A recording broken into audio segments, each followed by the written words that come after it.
Well, let's move now to the world of art and the intersection of the world of art with artificial intelligence. Refik Anadol has hypnotized the world with his mesmerizing AI artworks.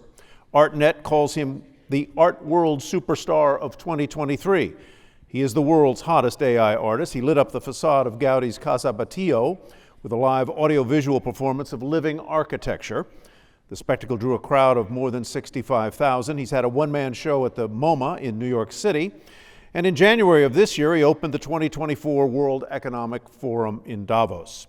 Today, we take you to the Refik Anadol studio in Los Angeles, California, 3,000 miles away, where Refik will give us a personal tour. Be prepared to be amazed. Please welcome on video, Refik Anadol. Hello everyone, I'm Refik Anadol. I'm a media artist and director, sending you this video from Los Angeles, California.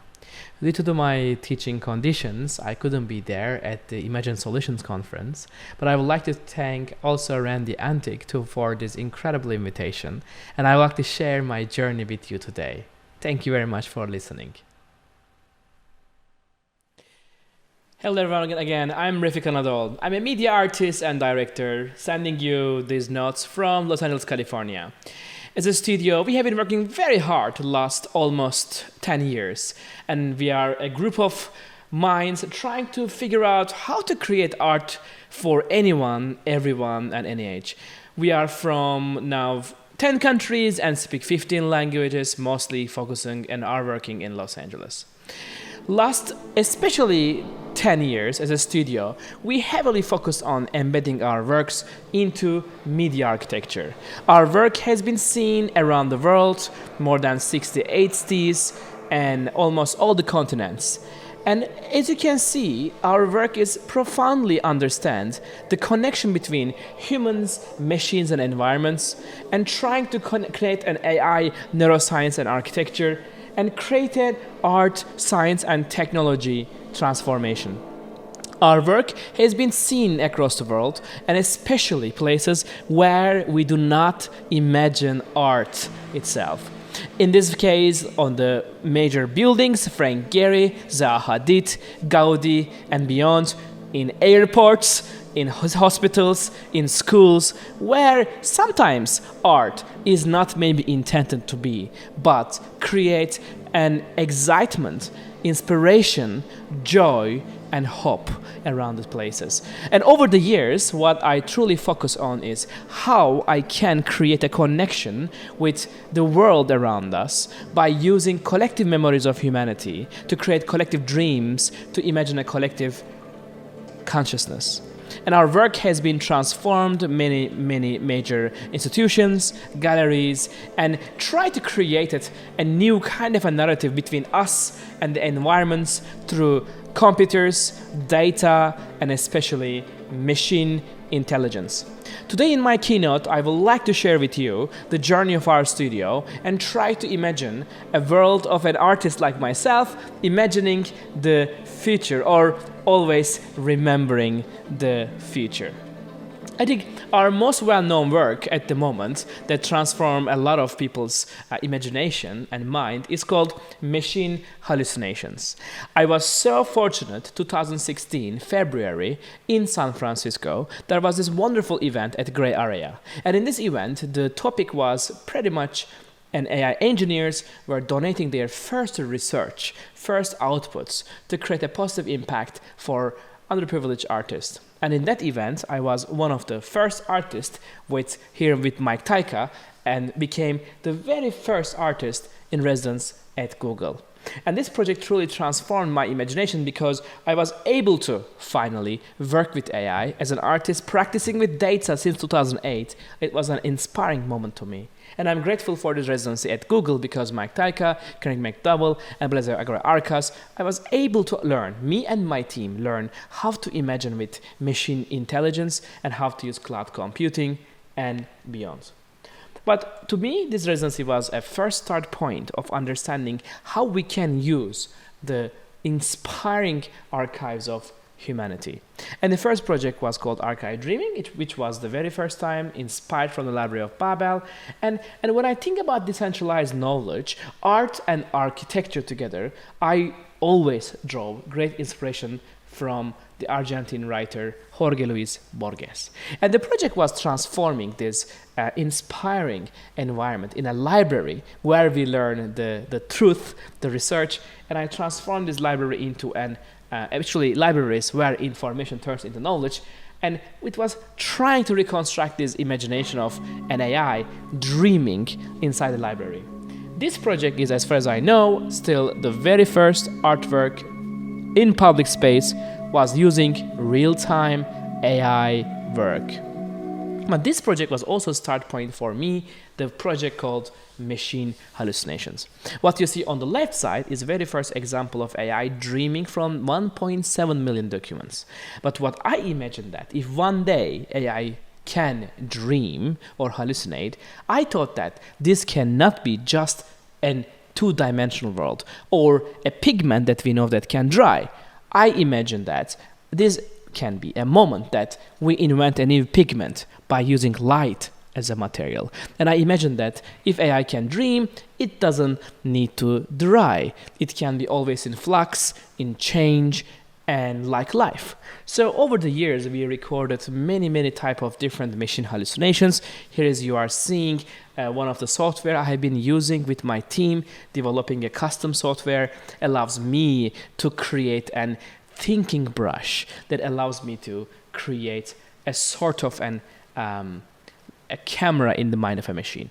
And over the last 8 years, since 2016, as a studio, we constantly developed new look and feels. We always try to find a new ways of painting with data and create a new kind of context. The question was how machines could simulate unconscious and subconscious events such as dreaming, remembering, and hallucinating.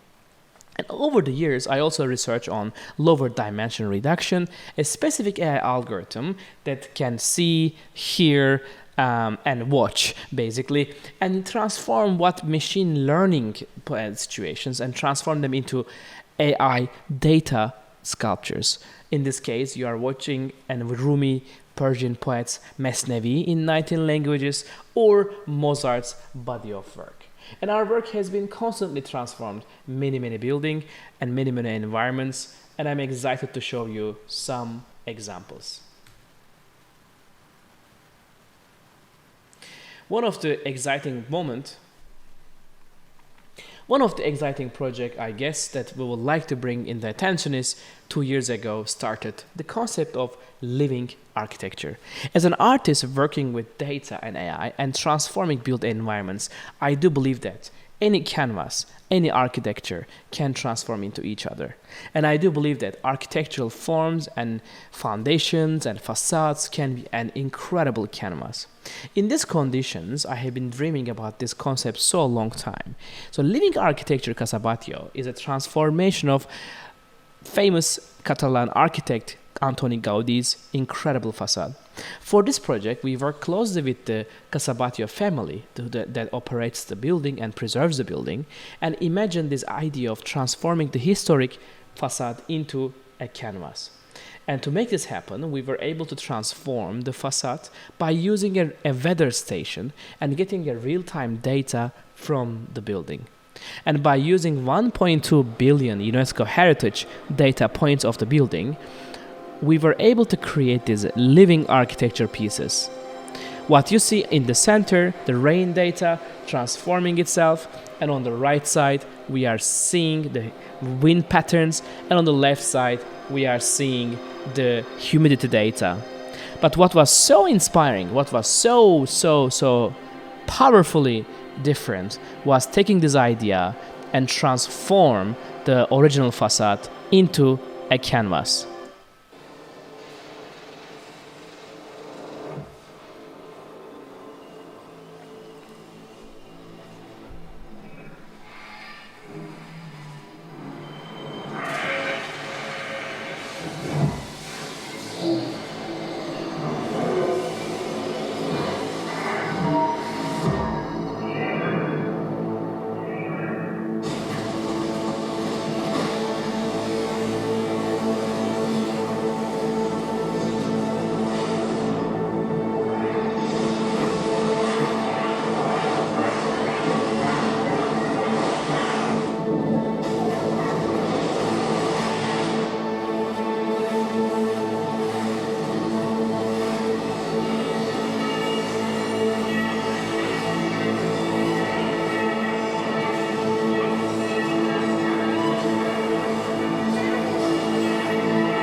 This was a very, very special moment. I think we profoundly witnessed the power of public art, profoundly witnessed coming together around the concept of public art, and truly honor the genius of Gaudi by using AI, data, and innovation. I believe this was one of the largest audience ever came together, 65,000 people in Barcelona.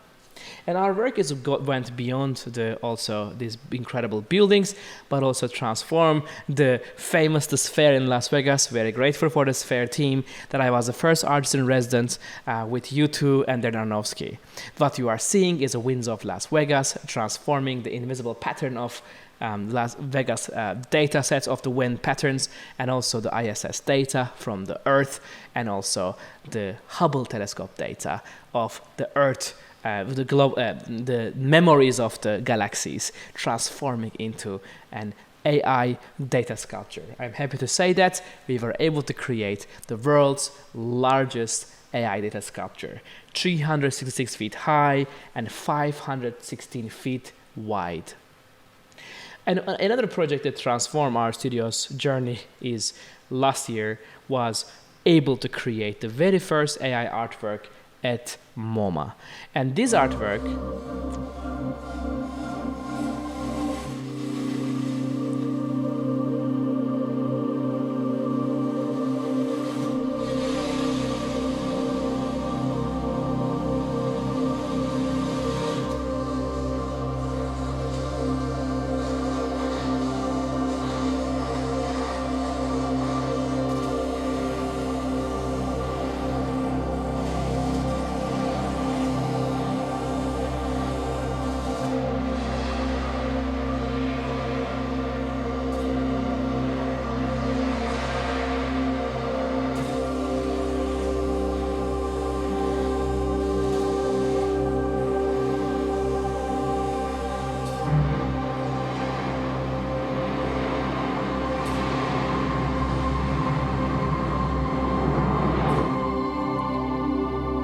The project started as a pandemic research when the museum was closed. MoMA is one of the most important, one of the most incredible museums in the world.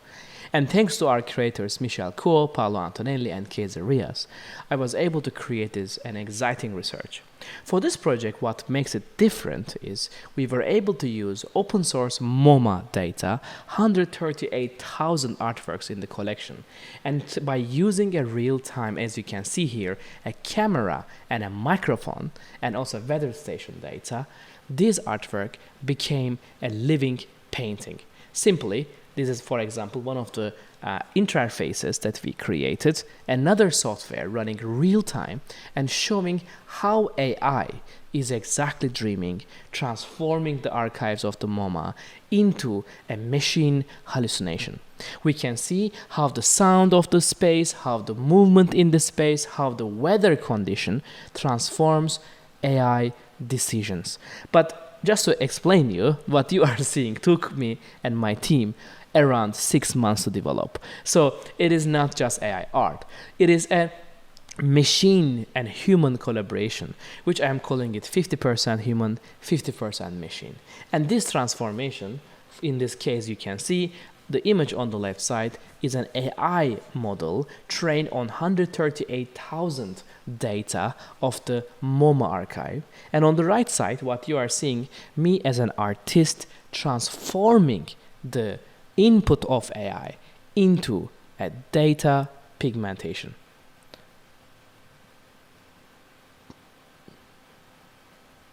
So as you can see clearly, the AI inspiring a moment and creating this co-creation.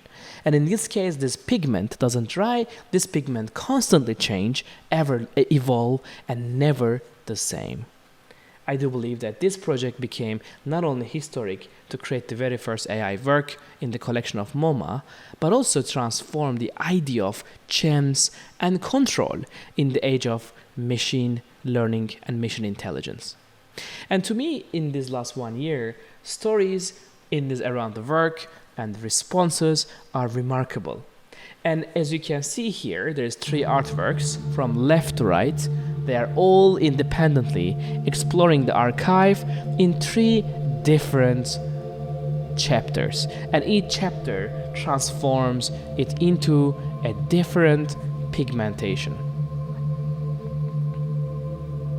And what was truly transformative for us was these moments became a very much well received around the world.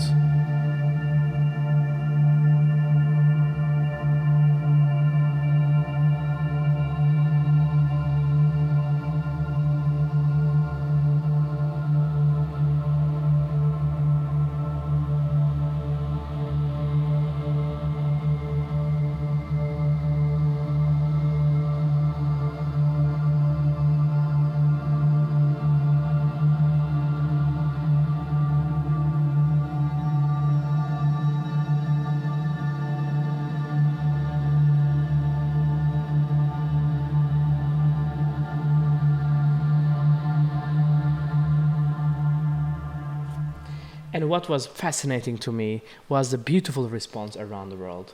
People across the world who have been visiting this experience and making a positive impact.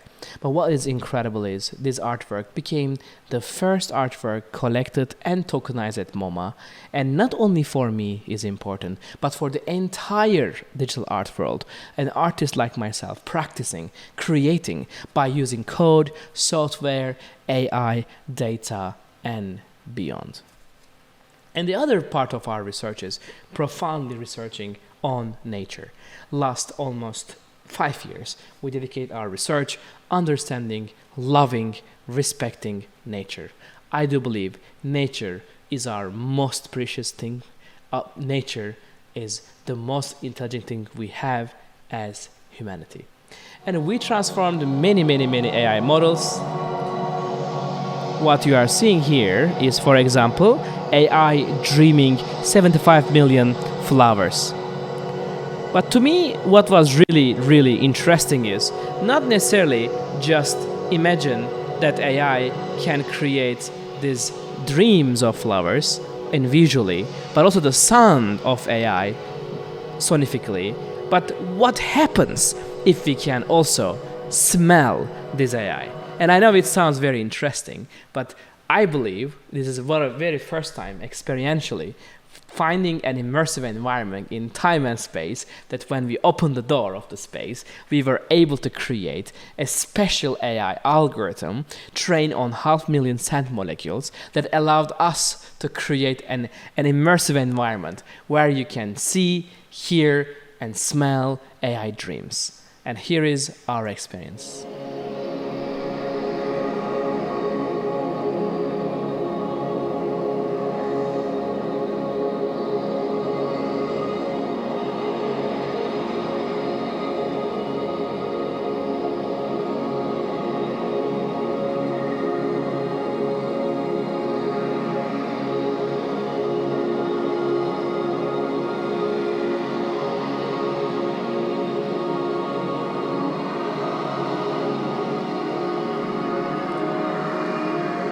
And over the years, we constantly train new AI models, especially focused on nature.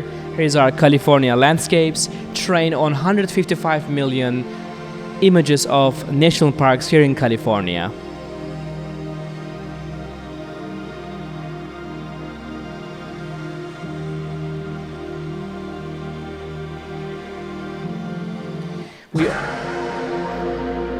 We also worked on the incredible details of corals, especially almost 2 years ago, World Economic Forum invited us to look at these incredible patterns of corals. But what we would like to do is not just another shiny pixel project. We would like to work with the UN Ocean Preservation Team and try to create a connection with our AI research and generate an impact to reconstruct the corals.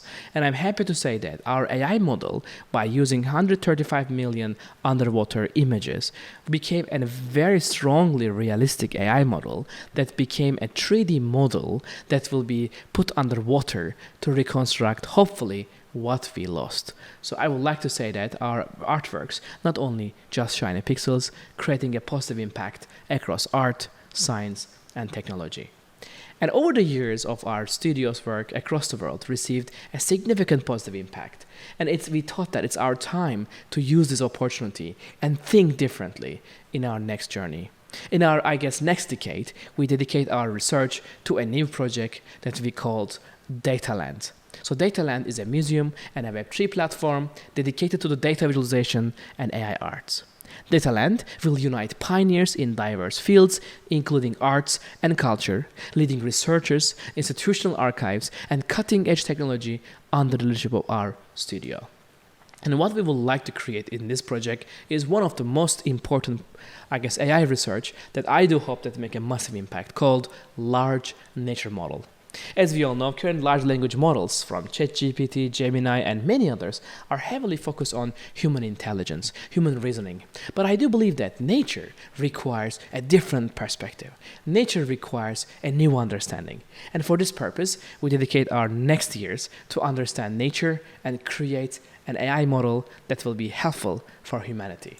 And in this project, we are also partnering one of the best museums and best institutions in the world and using their open source data. To be precise, we will be working with more than 500 million images. And I'm also very grateful for our partners, Google Cloud and Google in general, helping us to create a responsible cloud computing to exactly understand how much energy we use, and also our NVIDIA friends for supporting our GPU and AI research as well.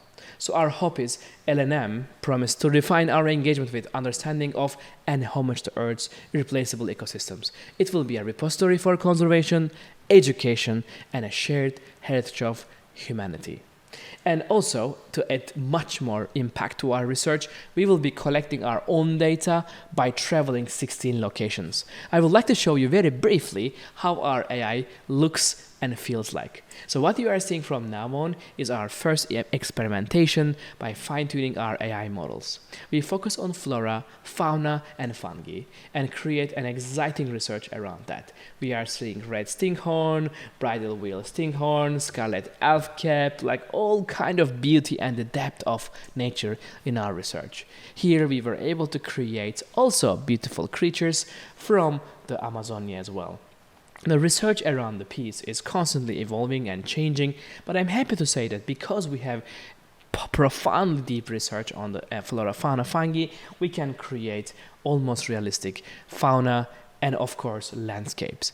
And our research goes also in a very realistic way to generate these beautiful environments, but also create these beautiful creatures as well. And additionally, we are thinking something much profound than technology. We are imagining where data comes from. I'm so happy to say that me and my partner Efsun also, traveling across the world, and especially Amazonia in Brazil. So we were so honored to be able to host it by one of the most incredible indigenous tribes living in Amazonia, Acre in Brazil. Here is Chief Nishiwaka and Chief Putani, hosted by the Yavanava people. We are very closely working with this incredible tribe, not as only just collaborating, but also learning what does it really mean to live in a rainforest, to understand the context of living in nature in harmony. We are also very dearly connected with the young artists of the tribe. By the way, there are only 1,000 people and they have everything. But for the recent dreams of the Chief Nishiwaka, he has been dreaming to bring an incredibly important conferences inside the Amazonia across different indigenous people who have also lack of fundings due to the reality of life in Amazonia. By collaborating with the young artists, we were able to create a positive impact, and using 13 paintings from the tribe, and we use generative AI and the real-time weather data from the forest, we were able to create a new project called Winds of Yavanava. We dedicate all our income to the tribe and create a positive income by using blockchain technologies. I do believe this is the very first project profoundly created a positive impact for Yavanava people, that they were able to create finally their first museum and their first school in the Amazonia, in rainforest. So I do believe that AI can be used for positive impact, tangible impact as well. So I would like to finish the presentation by the words of this incredible mind who have been a page and a wisdom mind. He says, it's new times we are living now. Time for forgiveness, time for love, time for spirituality. It's time for humanity to look back to the origins, to the earth, to our hearts, to learn, to love, and respect one and another, to make alliances, join forces. This is the moment.